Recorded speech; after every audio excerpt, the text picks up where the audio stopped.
Nous allons lire un verset du Srimad Bhagavatam, chapitre intitulé La naissance du roi Parikshit.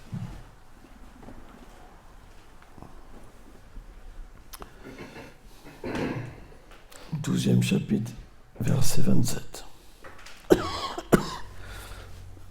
Tu peux chanter Om Namo Bhagavate Vasudevaya, je parle. Om Namo Bhagavate Vasudevaya. Om Namo Bhagavate Vasudevaya. Om Namo Bhagavate Vasudevaya. Om Namo Bhagavate Vasudevaya. Om Namo Bhagavate Vasudevaya. Om Namo Bhagavate Vasudevaya. Takshakat Atmanum Nityam Dvijam Putrum Pacham Jitat Plapta Satyam Upasyutyam Mukta Shanga Padam Hare. Traduction. En entendant qu'il mourait de la morsure du serpent Takshaka, à cause de la malédiction de Shringi, le fils d'un brahmana, il renoncera à tout attachement matériel et prendra refuge au pied de lotus du Seigneur Hari. Umaganati Vilandasya Ganam Jalam Shalakai Shakshur Miditam Vinatasme Shivulavenama Namam Vishnu Padaya Krishna Pestaya Bhutali Shrimate Bhakti Vedanta Swami Nitamine Namaste Sarasvati Devi Gauravani Prachaline Nileveshe Jasunyavadi Prachatya Deshatarine.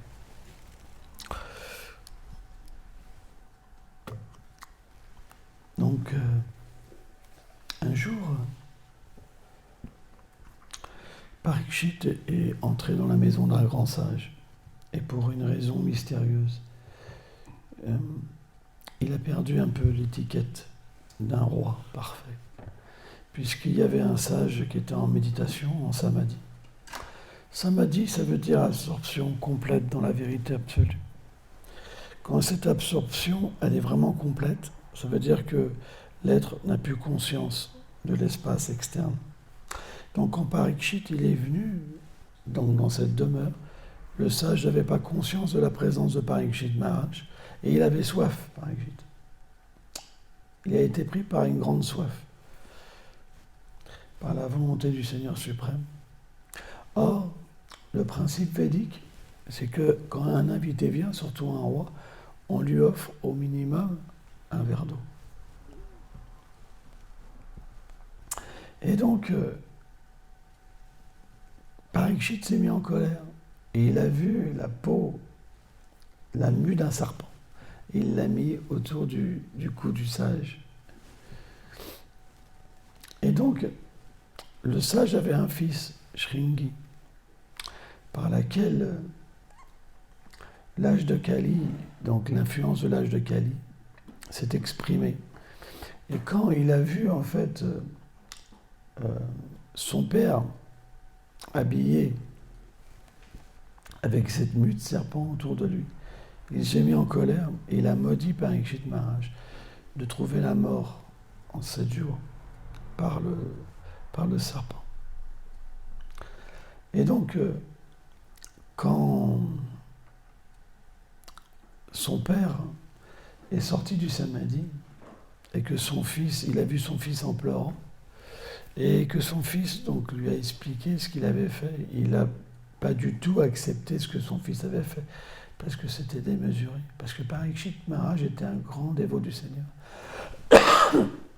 Et le sage était conscient que si ces choses étaient arrivées, c'était pas la volonté du Seigneur suprême. Donc, il a véritablement fait comprendre à son fils qu'il avait fait une très très grande erreur. Mais ce qui est intéressant, c'est que Parikshit, il aurait pu contrer très facilement la malédiction du brahmana. du jeune brahmane. C'est rien pour un pur dévot. Un pur dévot, aucune contingence matérielle ne peut le toucher. Que ce soit le bien ou le mal. Parce qu'il est situé sur une plateforme transcendantale nirguna. Mais la qualité d'un Vaishnava, c'est qu'il voit Krishna partout. Il voit l'action de Krishna partout. Et naturellement, qu'est-ce qu'il a fait? Il a accepté.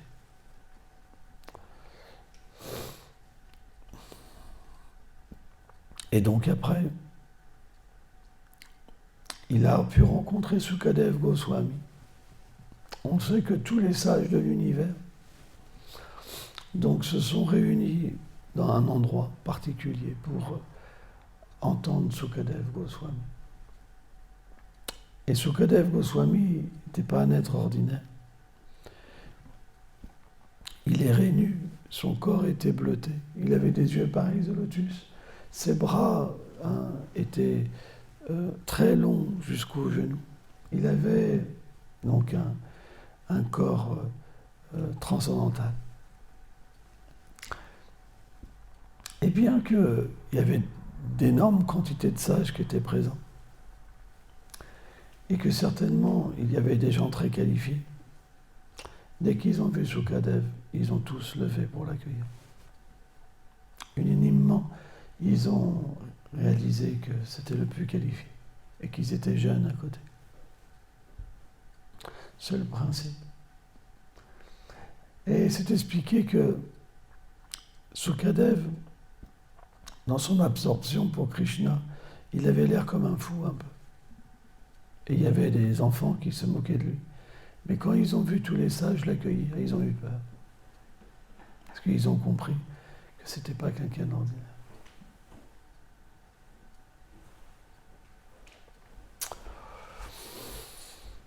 Donc, plus nous avancerons dans la vie spirituelle, et plus nous comprendrons que Radha et Krishna s'occupent de nous. Au début, c'est pas possible.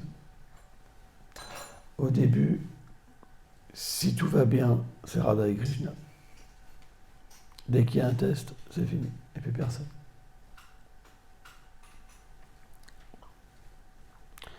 Au début, on sait voir que la miséricorde quand ça se passe bien. Et dès que les tests commencent à s'accumuler, on perd sa foi. Mais ça, c'est le plus bas niveau. Et c'est très difficile de rester un dévot à ce niveau-là. À moins qu'on ait un bon karma, on ne reste pas dévot. Parce que s'il y a des tests, c'est fini, et puis personne. On peut commencer le service de dévotion, et à un moment on arrête. Celui qui a plus d'activités pieuses, automatiquement, parce qu'à ce niveau-là, le dévot, il prend les réactions de ses actes, ce qu'on appelle Kanishta Bhakta. Comme il y a plus d'activités pieuses faites dans des vies passées, alors automatiquement, il peut légèrement comprendre que quand il y a des choses qui ne vont pas, c'est la grâce du Seigneur suprême. Il prend refuge dans le Seigneur suprême. Puisqu'il est plus pieux, plus il est attaqué par l'énergie matérielle, plus il prend refuge. C'est la différence entre celui d'avant, qui est comme un commerçant. Il adore Dieu, simplement, si le Seigneur lui donne ce qu'il lui veut, sans ça, il arrête. L'autre, même s'il est testé, il continue. Mais c'est difficile quand même.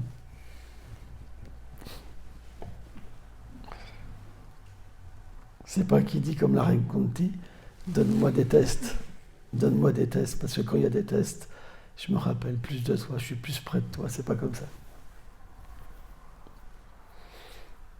En fait, celui qui a pratiqué dans les vies passées, celui-là, il peut se faire tester. Parce qu'il était déjà un pur dévot, on ne savait pas. C'est simplement ce genre de dévot-là qui peut passer tous les tests. C'est pas possible. Parce que les tests, ils sont donnés directement par Radha et Krishna. Donc c'est des gros tests. C'est pas des petits tests, c'est des gros tests que personne ne peut passer. Parce que Krishna teste son dévot. C'est la nature de Krishna. Il teste, mais vraiment il teste. Krishna, il teste son dévot. Pourquoi ? Parce que, à travers le test, il établit l'exemple de qu'est-ce que c'est la dévotion, qu'est-ce que c'est l'abandon. On parle de Sharanagati.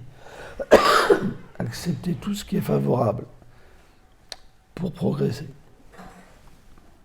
Rejeter tout ce qui est défavorable pour progresser. Avoir une attitude humble. Juste dépendre du Seigneur suprême pour son maintien, pour sa protection. Et le fait de s'abandonner complètement au Seigneur suprême. Le dévot qui a pratiqué dans ses vies d'avant, même si Krishna le teste, il ne peut pas faire autre chose que de le servir. Il ne sait pas faire autre chose. Parce que ça vient déjà des vies passées. Il ne peut pas perdre sa foi. Même si Krishna le roule dans le sable, dans la farine, ce que vous voulez, il ne peut pas perdre sa foi. Il ne peut pas. Il ne sait même pas pourquoi. Parce que c'est établi dans son cœur. Et en fait, ce genre de dévot était encore bien plus avancé dans les vies passées. Mais Krishna se sert parfois des dévots pour leur permettre de montrer un exemple et de progresser. On voit par exemple les vies comme Bhaktivinoda Thakur. Bhaktivinoda Thakur, ou Bilval Mangal Thakur par exemple. Des êtres extrêmement avancés spirituellement qui ont eu Bilval Mangal Thakur une vie dégradée au début. Bilval Mangal Thakur allait voir les prostituées, il est attaché à toutes sortes de choses. Et pourtant, il peut atteindre le succès. Comment vient le succès dans cet âge ? Par le chant. Mais c'est pas facile. Parce que, en fait, le chant, selon Srila Vyasadeva, il n'est pas différent de Krishna. Le nom de Krishna et Krishna ne sont pas différents. C'est pourquoi le nom, il est complet, il est toujours pur, transcendantal. Toutes les puissances sont contenues dans le Saint. Les divertissements du Seigneur, les associés du Seigneur, ça demeure. Tout est présent. Et pourtant, celui qui n'a pas de qualification, bien qu'il chante, il ne ressent rien. C'est mystique. C'est directement le Seigneur lui-même. Et pourtant, quand on chante, on ne ressent rien. Pourquoi ? C'est parce que le nom, il est comme Krishna. Il est réciproque avec le sentiment. Mais qu'est-ce que ça veut dire ? Ça veut dire que si quelqu'un a pratiqué dans les vies passées, il vient rechercher la personne au niveau qu'il était dans sa vie passée. En fait, le chant des saints noms nous accompagne vie après vie. Et le Seigneur vient nous rechercher au niveau qu'on était. C'est pourquoi c'est pas si simple que ça.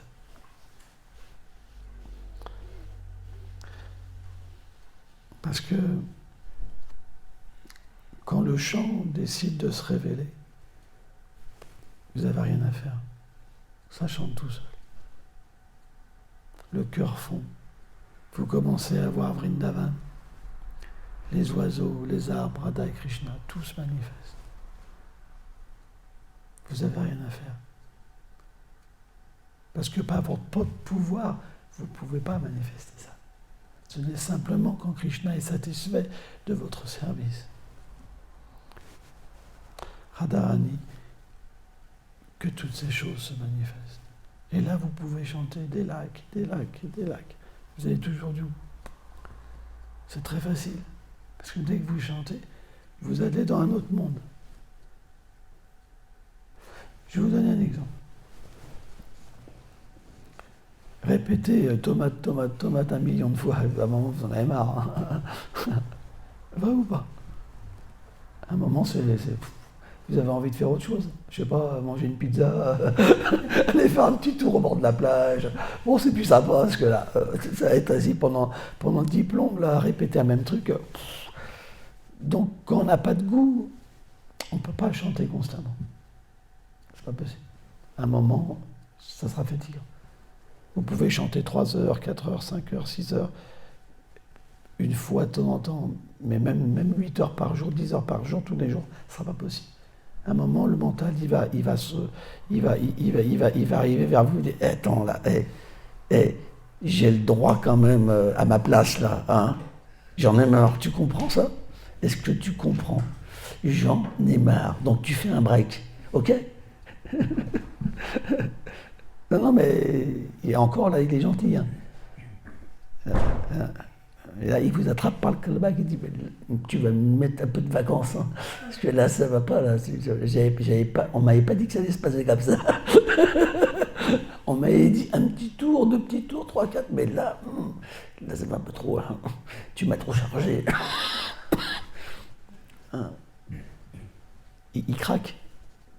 Vous pouvez pas. Parce que l'état conditionné ne permet pas de chanter.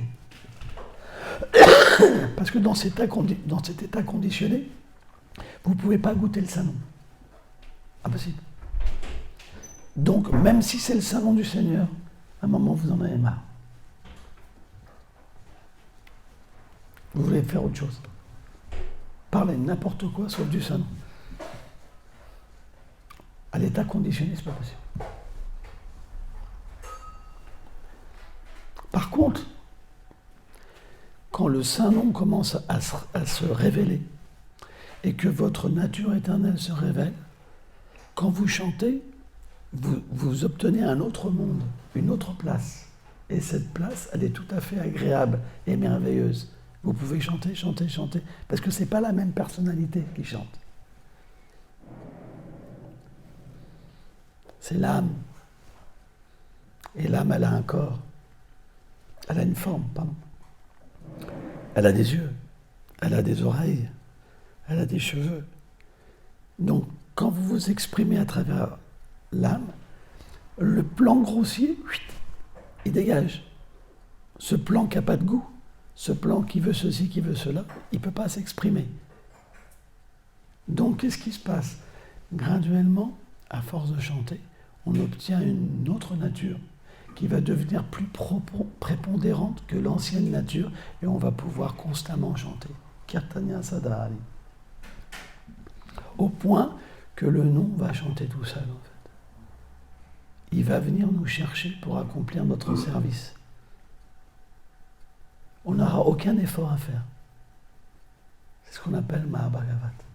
Ça, c'est les purs dévots du Seigneur. Ça veut dire qu'ils sont dans cet état de disposition de leur vérité. Avant, il y a le stade le plus bas où on n'a aucune disposition intérieure. C'est que le grossier. Allez, Krishna, Krishna, Krishna, allez, Rama, allez. Vous comprenez? Il y a l'état intermédiaire. C'est entre les deux. Il y a du goût, mais il y a encore du goût pour ce monde. Des attachements au corps. Ma fille, mon fils, ceci, machin. Vous comprenez?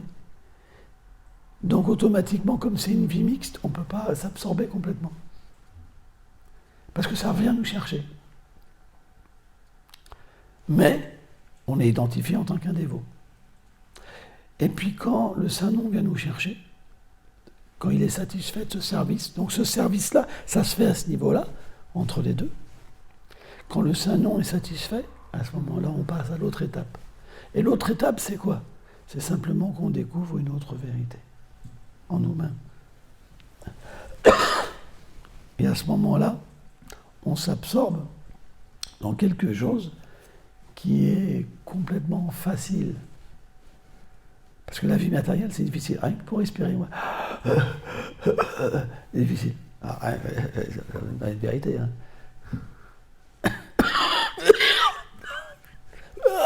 Comme les corbeaux. Même pour respirer, c'est difficile. Pour faire plein de choses, c'est difficile. Parce que c'est une lutte, ce monde. On va à contre-courant. Mais dès qu'on reçoit la grâce du Saint-Nom, ça devient facile. C'est incroyable. Ça devient facile. Tout est facile. On ne sait même pas ce qui va nous arriver tellement que c'est merveilleux. Dans le monde matériel, par exemple, l'inconnu fait peur. On va vous dire, écoute, c'est simple. Je te change de job, je te fais ceci, je te fais ça. Je dis, oh là là, mais qu'est-ce qui m'amène où, lui? Ça, c'est matériel. Spirituellement, vous ne savez même pas où ça vous va, mais vous levez les bras. Il n'y a plus de peur. La peur commence à s'en aller. Tout s'en va. Toute l'anxiété, tous les réflexes matériels commencent. C'est ça, cher Anagati. Vous avez la foi. Vous savez que vous êtes soutenu. Rien ne pourra vous détruire. Ça devient complètement merveilleux.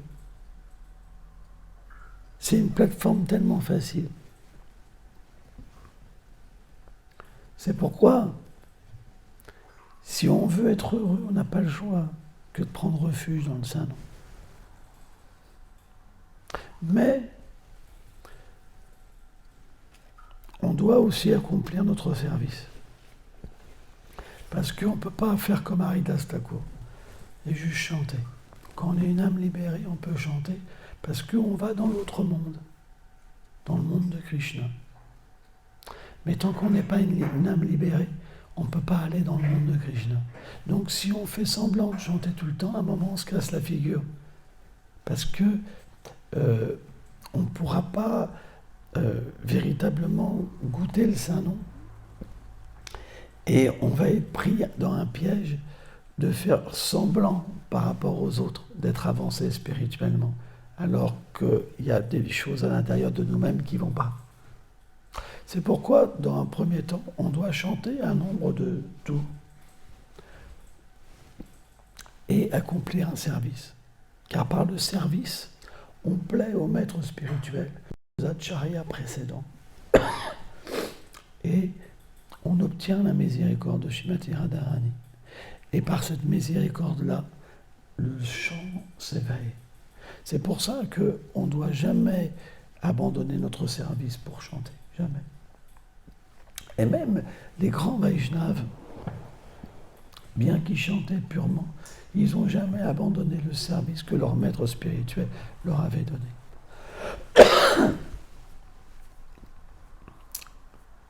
Donc, c'est quelque chose de très important. En fait, mieux nous chantons, plus nous chantons avec pure dévotion, et plus notre service sera accompli d'une manière merveilleuse. Et naturellement, plus il donnera satisfaction à Shrimati Radharani, au maître spirituel, et plus le nom sera encore miséricordieux. Il n'y a pas de fin. C'est pour ça, on ne s'arrête pas de faire du service. Le service, c'est bon, miam, miam. Si on nous retire le service, est-ce que c'est les quelques petits tours la journée qu'on chante qui vont nous maintenir? Non. Dès qu'on arrête de servir Krishna, on sert l'énergie matérielle. C'est pour ça qu'on doit apprendre à servir Krishna dans toutes les circonstances. Au travail, en famille. C'est juste une histoire de conscience. On peut faire la même chose, soit pour nous, soit pour Krishna. La seule différence, les Écritures expliquent, c'est quand on le fait pour Krishna, ça nous libère de l'esclavage matériel. Mais quand on le fait pour nous, alors ça nous conditionne matériellement. C'est pourquoi, même si nous n'avons pas de goût pour chanter, on doit chanter quand même. Parce que c'est par le chant que tout sera révélé. Mais on doit mettre un accent, au début particulier, sur le service. C'est important. Venir au temple, offrir sa nourriture, suivre les principes régulateurs, comme le fait de ne pas s'intoxiquer, pas manger de viande, pas de vie sexuelle illicite et pas de jeu de hasard, par exemple. On doit avoir des bases que nos maîtres spirituels ont données, étudier tous les jours. Et graduellement, l'âme va s'éveiller. C'est graduel. Vous ne pouvez pas atteindre, on ne peut pas atteindre un état parfait du jour au lendemain, à moins qu'on a déjà été parfait. Ça, c'est rare. Ça, c'est des cas exceptionnels. Mais c'est pourquoi, par exemple, les acharyas, quand ils viennent dans ce monde, ils expérimentent aussi l'éveil. Par exemple, Srila Vishwanath Chakravarti Thakur explique dans le 10e chant du Srimad Bhagavatam, 4e chapitre.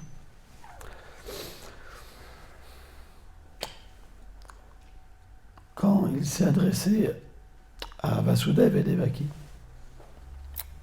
il leur a demandé de poursuivre leur sadhana et qu'à travers leur sadhana, en fait, le fait qu'ils aient accompli des austérités, à travers leur sadhana, ça lui a apporté un grand bonheur. Mais en fait, Vasudeva et Devaki, Vishwanath Chakravarti Thakur explique qu'ils sont des Nityasiddhas, des associés éternels du Seigneur suprême. Ils n'ont pas besoin d'accomplir des austérités. Mais quand même, ils se sont éveillés à leur nature à travers une pratique, bien qu'ils étaient éternellement des associés du Seigneur. Ça veut dire que parfois le Seigneur, ça c'est une preuve, Vishwanath explique ça dans le Bhagavatam. Donc c'est une preuve que parfois Krishna envoie ses associés, il les recouvre et graduellement ils s'éveillent. Et par rapport à cet éveil spirituel, ils vont après graduer en fait l'éveil de l'amour de Dieu. On voit par exemple Rupa Goswami a expliqué par exemple Shraddha par exemple. La foi en premier. Après, on rencontre les Vaishnavas, Sadhu Sangha, Bhajana Kriya. À travers leur miséricorde, on accomplit un service. Anatta Nivriti, on va pouvoir purifier notre cœur. Nishta, Ruchi, Ashakti, l'attachement pour Krishna, le goût, l'attachement, Bhav, les prémices de l'amour de Dieu. Et Prem. Donc cet éveil, comment ils ont pu le comprendre?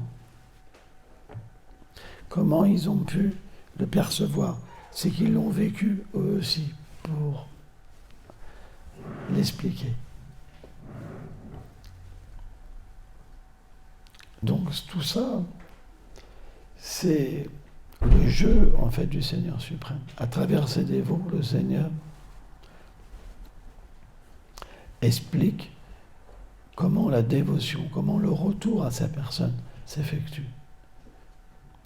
C'est pourquoi on doit étudier. C'est très important. Merci beaucoup.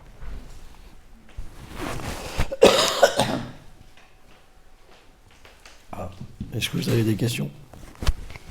Vous n'avez pas vu que c'était pas fait. Vous dites on ne peut pas goûter le pur nom, mais pourtant à Ruchi, il y a quand même un goût. Ok. Question à Shesha Prabhu. On ne peut pas goûter le pur nom et pourtant à Ruchi, il y a un goût. Quoi, Ruchi? Ruchi, c'est l'étape du goût. En fait, quand on devient à l'étape intermédiaire, il y a un moment où il y a un goût merveilleux qui commence à apparaître, en fait, en chantant. Le chant commence à faire ses effets. Et l'être, il commence complètement à être subjugué par le chant et à pouvoir chanter. Rupa Goswami, il dit, alors bien sûr, ça c'est un haut niveau, que c'est comme si on pourrait avoir 1000 bouches, 1000 langues pour goûter le sanon, 1000 oreilles. C'est un goût qui se multiplie, qui se multiplie, qui se multiplie. Alors bien sûr, l'amour de Dieu, il commence, selon Bhaktivinoda Thakur, au début de Madhyam, il y a les symptômes de l'amour de Dieu. Même quelqu'un qui a atteint Nishta, la fixation, il y a des symptômes de l'amour de Dieu, comme le détachement et la fixité dans le service de dévotion. Pourtant, dans cette plateforme-là, on ne peut pas dire qu'une personne a véritablement rencontré Krishna et qu'elle est consciente de sa nature éternelle, de son service éternel. Mais c'est comme un enfant. Un enfant, quand il naît, ses sens, ils ne sont pas bien éveillés, mais ils existent quand même. Sauf que quand il s'éveille pleinement, il peut comprendre beaucoup plus de choses et avoir des sens beaucoup plus développés. Et bien de la même manière, Aruchi, bien que l'âme, elle ne peut pas manifester sa perfection, elle peut commencer à en manifester une certaine quantité. Et c'est ce qui fait qu'elle commence à avoir un goût et un contact, en fait, avec le Saint-Nom. Mais à ce niveau-là,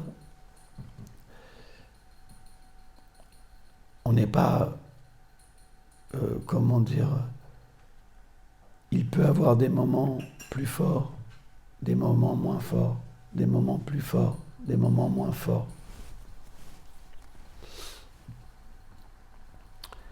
Parce que l'attrait n'est manifesté qu'avec le goût. À Shakti, c'est déjà plus fort, parce qu'à Shakti, le cœur commence véritablement à devenir quelque chose de particulier. À Shakti, c'est comme si on commençait à ressentir que notre cœur, c'est Vrindavan. Il y a comme une perception que le monde transcendantal va venir nous chercher. Et on commence à ressentir et à voir des choses. On peut voir Radha et Krishna d'une certaine manière, on peut commencer à ressentir qu'on est telle personne. C'est beaucoup plus fort déjà. Parce qu'il y a l'image commence à venir, la perception commence à venir. Donc c'est comme quelque chose qui augmente. Plus ça augmente, plus tu te perçois différemment. Ruchi, c'est comme Nishta, l'étape de la fixation. C'est comme une personne qui est dans la vertu. La vertu, ça veut dire que quand tu médites, quand tu chantes, il n'y a plus le plan du mental, plus le plan de l'intelligence. Et tu peux écouter le Saint-Nom.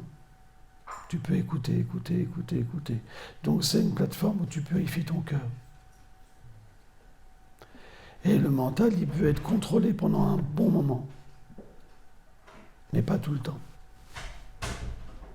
Ruchi, c'est la plateforme où le mental devient attracté. Vous comprenez ? Avant, il y avait le contrôle. C'est l'extase, même la Kundalini, toutes ces choses se manifestent. Le dévot, il est immergé dans la félicité. Mais Ruchi, il y a une attraction supérieure. C'est supérieur. Ça veut dire que l'extase, ça passe après. Il y a quelque chose qui fait qu'on court, on commence à vouloir Krishna. On ne l'a pas eu, mais on commence à ressentir comme quelqu'un qui est derrière, mais qu'on ne voit pas. Mais à Shakti, c'est cette plateforme où on commence à entrer. C'est pas qu'on entre, mais on sent qu'on va entrer. On sent qu'on va nous faire passer. On sent qu'on a notre place. On commence, c'est beaucoup plus intime. Et bave, alors à ce moment-là, tu commences vraiment à entrer. Parce qu'à bave, en fait, le cœur devient Vrindavan. Quand on dit c'est les prémices de l'amour de Dieu, Quand on dit c'est comme les fleurs, ça se passe vraiment en fait. Tu as tous les parfums qui viennent, tu as tout qui vient. Tu as ta forme qui vient, tu as tout qui vient. Tout est clos, quoi. Et prennent, c'est fini. Il n'y a plus de monde matériel. Tu retournes dans les divertissements Krishna quand tu quittes ton corps. Donc tout ça, c'est la même chose qui se développe. C'est comme une graine qui donne une plante et puis graduellement une fleur, du parfum. Mais c'est la même chose. C'est pour ça qu'à l'expérience de Ruchi, il y a quelque chose. Bien qu'on n'ait pas une âme réalisée, mais il y a une expérience. Et cette expérience-là, elle est tellement belle que même les femmes ne peuvent plus te faire tomber. Tellement que c'est puissant. Tu te libères de la vie sexuelle à Ruchi. Tu n'as plus envie de vie sexuelle. Fini. Tu peux tout renoncer à Ruchi. Tu es juste intoxiqué. Tu goûtes Ruchi. C'est déjà très... En fait, tu deviens comme un bourdon. En fait. Tu cherches le nectar à Ruchi. Tu as la possibilité de goûter le nectar à Ruchi. Et c'est tout petit, ça. C'est vrai. Parce qu'il y a encore une conscience, quand même, du corps qu'elle a, quand même. Il n'y a qu'à chaque tic, ça commence à avoir une séparation. Ça commence. Ça veut dire qu'on commence à aller plus dans le monde transcendantal. On n'est plus... on vient nous chercher constamment. Toi. C'est pour ça, c'est comme un passage d'un état à l'autre. Et au début, celui qui n'a pas ce passage-là, il peut être attiré par le monde matériel. Il suffit qu'un dévot fasse une mauvaise chose, puis il se dit, bon, c'est pas pour moi, je m'en vais. Ça ne tient pas à grand-chose au début. Parce qu'on est juste identifié au corps. Et on va vers Krishna pour des raisons plus ou moins matérielles, quand même. C'est que, graduellement, que nos raisons spirituelles vont venir. Il faut être patient.